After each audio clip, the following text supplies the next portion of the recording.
Hi students, and welcome to Procedural Coding Week 5. So we're going to be looking at Chapter 15, Pregnancy, Childbirth, and Puerperium Period. And these codes from this chapter should only be used for maternal records and never newborn records. So you want to make sure you're in Chapter 15 of the code book. Pregnancy is the state of a female after conception and until the birth of the baby. And that pregnancy is classified by gestation. Weeks of gestation, preterm delivery before 37 completed weeks, term delivery between 38 and 40 completed weeks of gestation, post-term delivery between 41 and 42 completed weeks of gestation, and then prolonged delivery occurs when the pregnancy has advanced beyond 42 completed weeks of gestation. So when we look at the postpartum period, it begins immediately after the third stage of labor when the delivery has occurred, and the postpartum period lasts 6 weeks or 42 days, and is in this time frame that you would code any postpartum complications. So here we look at an instructional notes for the coders.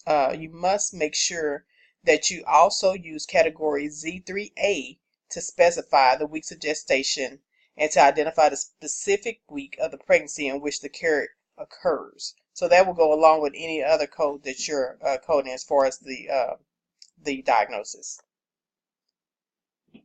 Weeks of gestation are coded in this fashion. So here's an example of Z3A.01, less than 8 weeks of gestational pregnancy, on down to Z3A.49, which is greater than 42 weeks of gestation of pregnancy. So whatever complication or whatever diagnosis the patient has while pregnant, you will use one of these codes as well. Main terms for Chapter 15 should be coded the conditions of pregnancy, know whether the patient is having a normal pregnancy or complication, and then delivery would be another main term. And also you could use childbirth or labor. So examples of main terms and subterms here, I just gave the main term example of delivery or childbirth. And then the subterms are arrested active phase, cesarean for completely normal care, complicated by, delayed, not otherwise specified, or NOS, and then forceps low following failed vacuum extraction. So again, your main terms and your subterms are all in alphabetical order in your code book. So this is just an example. It's not an exhaustive list. And then we also can code using the medical conditions of the pregnant woman. So these are how it might appear in your book in alphabetical as well.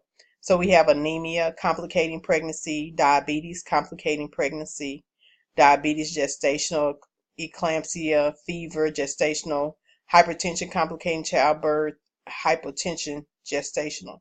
So you'll see how you can go to your main terms and find these types of by using these conditions to code. So I hope that this has been helpful. Again, if you ever have any questions or concerns, please be sure to call or email me. Thank you.